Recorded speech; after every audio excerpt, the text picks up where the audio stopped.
Дәл қазір өмірде қателік жасап, өзіңді кінәлап, өзіңді жегідей жеп, не істеріңді білмей, кімге барарыңды, кімге айтарыңды білмей жүрген болсаң, бұл видео дәл саған арналады.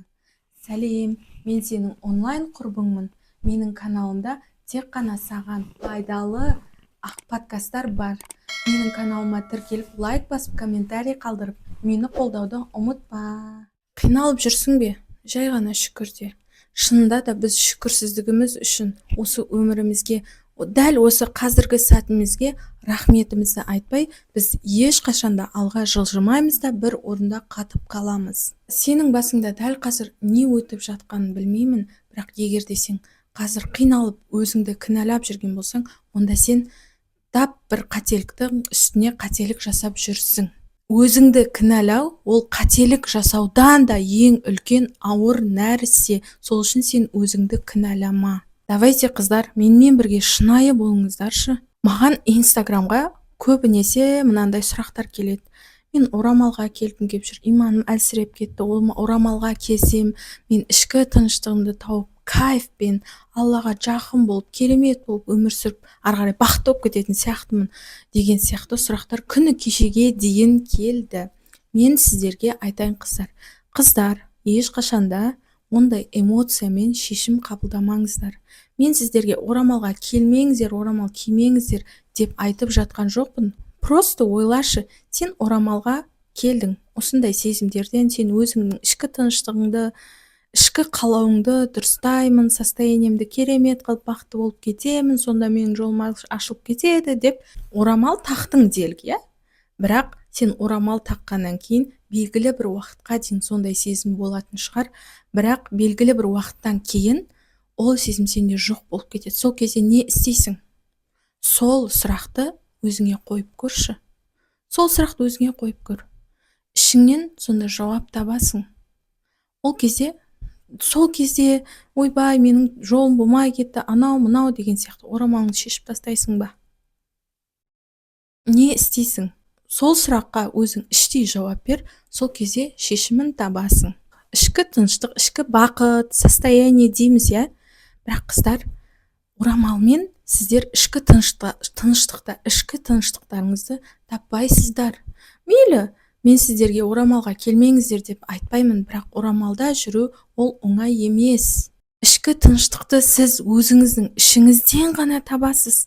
Когда сіздің өзіңіздің құндылығыңыз түсіп кеткенде, құндылығыңызды жоғалтып алғанда, ішіңіздегі бір опорадан айырылып қалған кезде, осы кезде сіздегі ішкі тыныштық жоғалады. Ал ол ішкі тыныштықты сіз Аллаға жақындап қана таба аласыз. Ішкі тыныштықты қалай табуға болады? Ең алдымен сіз өзіңізге сұрақ қоясыз. Неге? Не үшін? Бұның бәрі менде неге болып жатыр? Неге мен бақытсызбын? Неге менің ішім тыныш емес? Неге бұндай болып жатыр? Деген сияқты өзіңе, когда сен сұрақтарды қойып бастайсың, сол кезде ғана сен жауабын ала аласың. Өзіңмен жұмыс істеу ол өте керемет нәрсе, өте кайф нәрсе. Бірақ ол үшін сіздерге көбінесе біршама уақыт керек. Бірақ егер де сіз фокусыңызды өзіңізге қойып, мен бұндай состояниеден тыныш состояниеге өтем дейтін болсаңыздар, сондай шешім қабылдайтын болсаңыздар, сіздер сол состояниеден бақытты тыныш состояниеге өте аласыздар. Ең бірінші өзіңе сұрақ қоюдан баста дегім келеді. Орамал тағудан бастама. Мен сіздерге тағы да айтам, орамал тақпа, ондай-мұндай деп жатқан жоқпын. Просто бірінші өзіңе сұрақ қойып көр.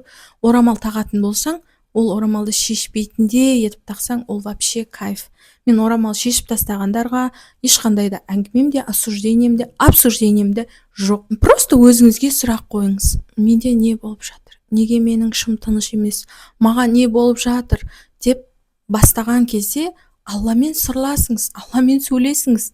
Сізге ең жақыны досың, құрбың, подругаң, анау, мынау емес. Ата-анаңнан да ең жақыны саған Аллах. Аллахпен сырлас. Аллах барлық адамды жаратты ма? Ол адамдардың барлығына әртүрлі потенциал берген. Сол потенциалыңды аш. Сол потенциалыңды ашқан кезде Вот сол кезде сенде өзіңнің ішкі тыныштығың, сол бір қалаған состояниеге өте аласың. Ол потенциалды қалай ашасың? ютубты аш, өзіңе сұрақ қойдың ба?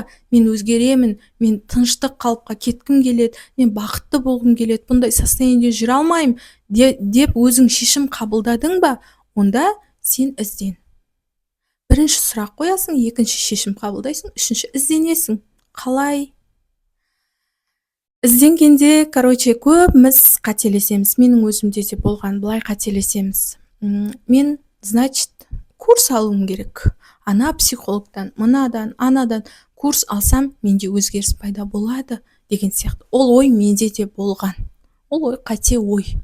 Если қаражатың бар болса, курс алуға, рассрочкаға емес, редке емес, наличный қаражатың бар болса, курсқа ал. Ол курс точь-в-точь сенің больная темаңды шешіп беретін болса, сол курс саған 100% көмектесетін болса, онда пожалуйста ал.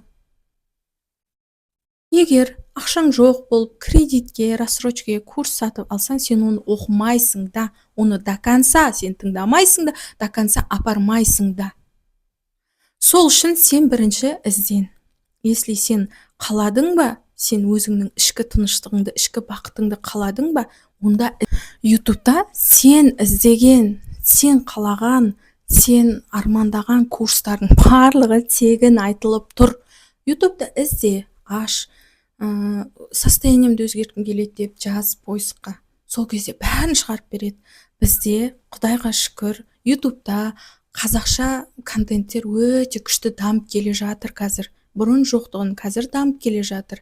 Пайдалы подкасттар өте көп. Оның ішінде не деген тегін инсайттар бар. Мен өзім солай өзгердім. Бірінші сен өзіңді өзгерту үшін өзіңе сұрақ қоясың. Екінші шешім қабылдайсың. Шешім қабылдаған соң ізденесің. Ол ізденіс сенің ойыңды, мышленіңді өзгертуге алып келеді. Вот мен осыны айтып жатырмын. Сенің когда ойың өзгереді, ойлауың, басқаша көзқараспен қарайсың, сенің мышлениң өзгереді жақсы жаққа, жаман жаққа емес. Жаман жақтан келе жатып, сен бірден жаңағы жақсы жаққа өткің келсе, вот сенде өзгеріс болады. Бірінші ойыңды өзгертесің. Ойлар, сезімдер, әрекеттер сені үлкен жетістікке алып келеді. Мен саған 100% гарантия беремін. Просто оян дегім келеді. Просто оян. Анау, мынау, әркімнің сөзіне, әртүрлі эмоциялармен, әртүрлі сезімдерге, әртүрлі ойларға еріп кетпе. Өзіңді тоқтата біл. Ой, жаман ой, басқа ой келді ма, біз алып сол ойды арғарай қуғынбайский нәрселерді ойлап, арғарай в общем сценарий құрып, сол сценарийдің ішінде болған сияқты ойлап кетеміз. Жоқ, олай емес. Оның бәрі иллюзия, оның бәрі жалған нәрсе. Сол үшін сондай ойлардан сен өзіңді алып шығатындай болып өзгер. Сенің қолыңнан келеді. Алла тағала барлық адамға сен осы өмірге келдің ба, бітті. Сенің бір осы әлемге, осы адамдарға, барлық әлемге сенің бір пайдаң тиетін бір күшті керемет қабілетің бар деген сөз. Сен өмір сүріп жатырсың ба, сол қабілетіңді тап, сол қабілетіңді аш.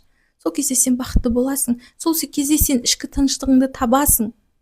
Вот сол кезде сен сондай керемет состояниеге көшкен кезде ғана сен өзіңе сұрақ қой. Мен орамалға дайынмын ба деп. Сен эмоциямен киме орамалды. Эмоциясыз үлкен адамдарша кәдімгідей осознанно шешім қабылда. Сол кезде тақсаң сенің орамалың, сол орамал саған қайырлы болады.